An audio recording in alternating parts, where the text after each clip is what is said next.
Ya mohon maaf ya, Mas Anies kami usung, kami dukung, dan kami bantu pembiayaannya. Pamit pun tidak sama sekali dengan Pak Prabowo dan Partai Gerindra. Mari gunakan akal pikiran, gunakan akal sehat untuk melihat sesuatu.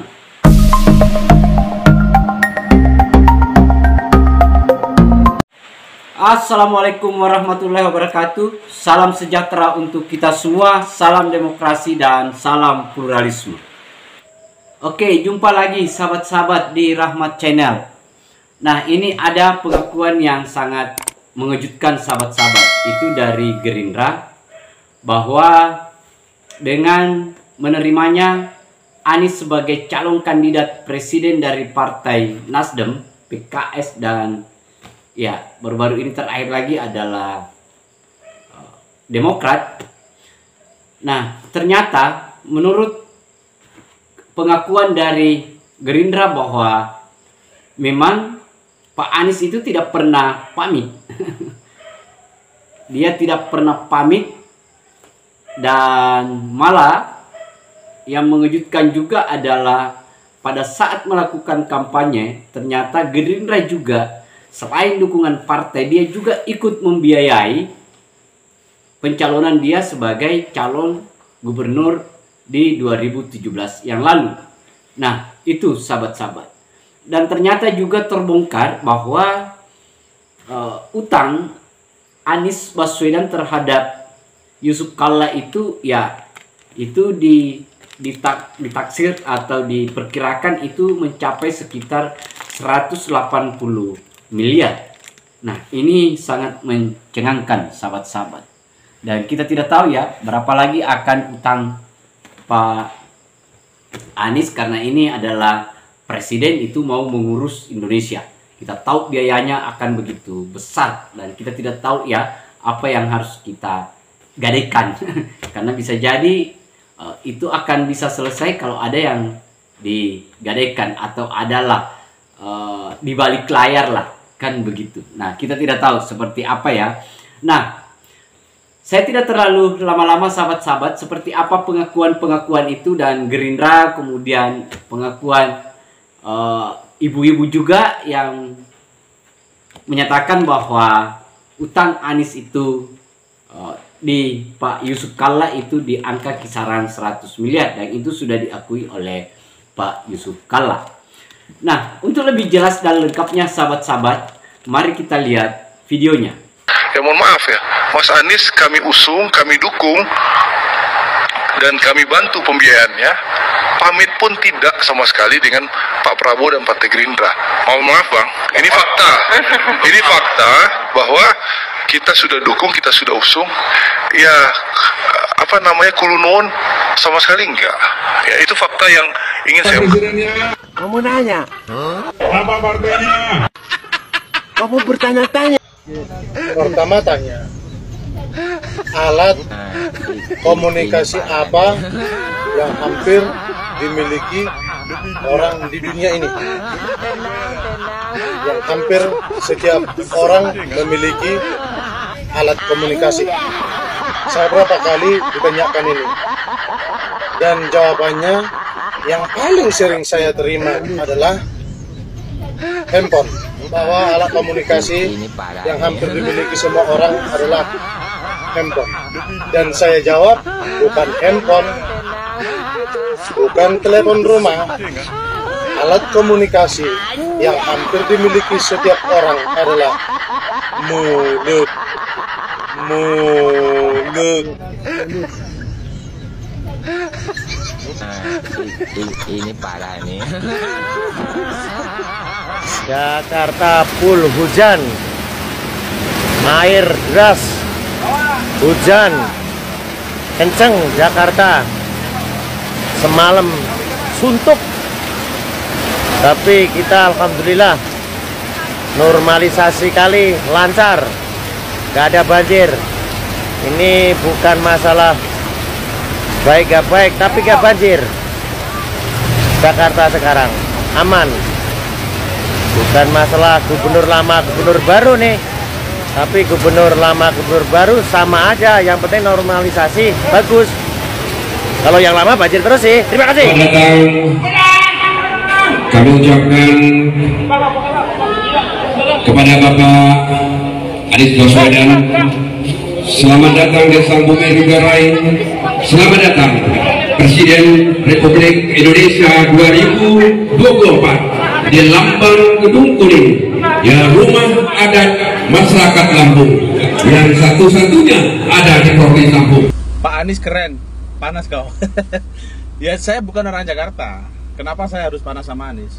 Yang seharusnya panas sama Anies itu orang Jakarta, karena tempat mereka sudah diporak-porandakan, diobrak-abrik sama Anies. Saya relawan Jokowi, saya pecinta Jokowi. Kenapa saya harus panas sama Anies? Orang yang saya banggakan, seorang presiden yang bernama Joko Widodo, pencapaiannya luar biasa. Kebijakannya berdampak positif bagi negara Indonesia, bahkan untuk jangka panjang sampai kapanpun masih akan tetap berdampak positif. Ngapain aku harus panas sama Anies? Justru yang panas itu kalian, karena kalian merasa orang yang kalian bangga-banggakan, yaitu Anies Baswedan, tidak bisa melakukan apa yang sudah dilakukan oleh Bapak Jokowi. Jelas nggak bisa. Orang seperti Anies ini nggak akan bisa melakukan hal seperti apa yang sudah dilakukan oleh Pak Jokowi. Anies ini cuma bisanya kan merangkai kata-kata, bikin bambu mesum, bikin tuku sepatu.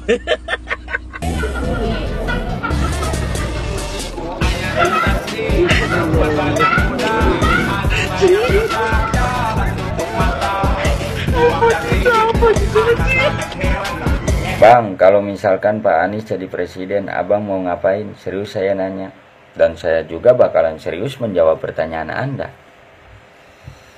Saya adalah salah satu orang yang tidak mendukung Pak Jokowi pada saat itu. Saya adalah orang yang mendukung Pak Prabowo. Ketika orang yang saya dukung, Pak Prabowo, kalah dalam pemilu, dan Pak Jokowi yang terpilih menjadi seorang presiden, selama saya mengakui diri saya adalah rakyat Indonesia, saya wajib menghormati yang namanya presiden. Dan saya lihat juga Pak Jokowi cinta NKRI dan peduli kepada rakyat kecil. Kalau menurut saya, nggak tahu menurut para pembenci.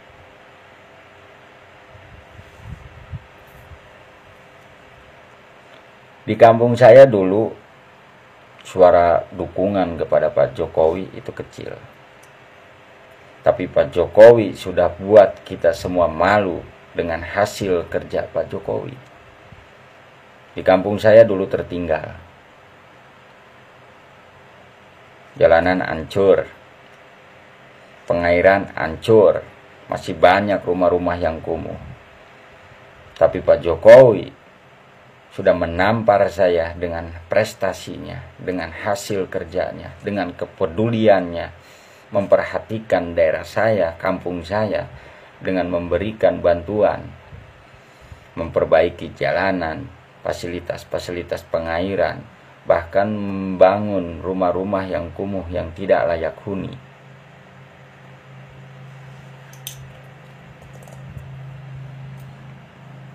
Bagi saya, seorang presiden adalah bapak saya sendiri sebagai rakyat. Saya wajib menghormatinya dan wajib menjaganya dari mulut-mulut orang yang suka menghina dan mencaci maki Pak Jokowi.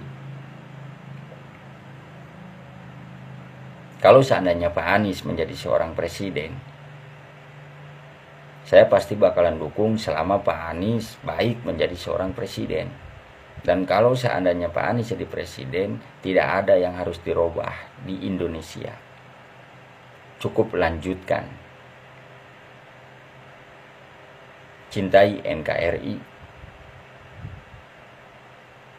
Itu aja pesan saya. Saya pasti bakal menghormati.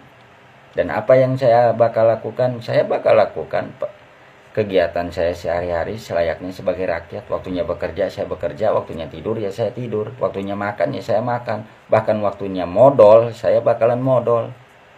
Gak akan pernah mempermasalahkan yang namanya presiden. Kalian semua, buka televisi, buka pemberitaan hari ini tadi pagi. Karena udah saya sentil Yusuf Kala, dia sudah mengakui yang tadi pagi 180 miliar Itu baru 180 miliar disentil, masih banyak. Karena sisa utang Anies kepada Yusuf Kalla 400 miliar lagi. Bohong Bapak Yusuf Kalla kalau itu cuman 180 miliar. Kalian simak semua pemberitaan televisi tadi pagi, klarifikasi dari Pak Yusuf Kalla. Oke, suatu saat akan terbongkar lagi. Itu suatu bukti kalau saya mengetahui itu. Ya. Banteng tenggelam, Jabar siap dukung Anies. Kalau mampu, kalau bisa tenggelamkan saja. Gitu aja kok repot. Tapi kalau mampu. Nah, itu tadi videonya, sahabat-sahabat ya, bagaimana pengakuan pengurus Gerindra atau elit politik Gerindra sekaitan dengan tidak pamitnya. Yang mana kalau kita dengar di media sosial bahwa Anies itu tidak bakalan menjadi calon presiden selagi Pak Prabowo masih diusung atau masih menjadi calon presiden. Dia tidak. Nah, itu yang sedikit terbalik apa yang sudah dinyatakan, dan ternyata dia tanpa pamit lantas dia mengusung dirinya dan dicalonkan oleh Partai Nasdem dan PKS. Nah, itu yang pertama, sahabat-sahabat. Artinya apa? Bahwa Pak Anies hari ini itu sedikit menjilat ludah sendiri. Karena awalnya dia seharusnya pamit sama Pak Prabowo atau silaturahim sama Pak Prabowo. Apakah Pak Prabowo masih mau masuk menjadi calon presiden apa tidak? Ternyata tanpa dia lakukan, dia melangkah. Tetapi itu namanya pilihan seseorang. Itu kan tidak, di dunia demokrasi pastilah itu hak orang lah mau maju atau tidak. Tetapi di dalam etika, itu di dalam etika komunikasi politik, saya kira Pak Anies itu tidak melakukan itu. Nah, kemudian dari video tadi juga kita bisa melihat, sahabat-sahabat, bahwa ternyata hari ini, nah beberapa fakta bahwa setelah selesainya normalisasi kali, khususnya Kali Ciliwung yang dilakukan oleh Gubernur Heru yang sebagai pelaksana tugas, ternyata alhamdulillah konon kabarnya bahwa hujan satu hari yang selama ini biasanya banjir hanya 5 menit saja hujan itu langsung banjir, selokan itu langsung meluap.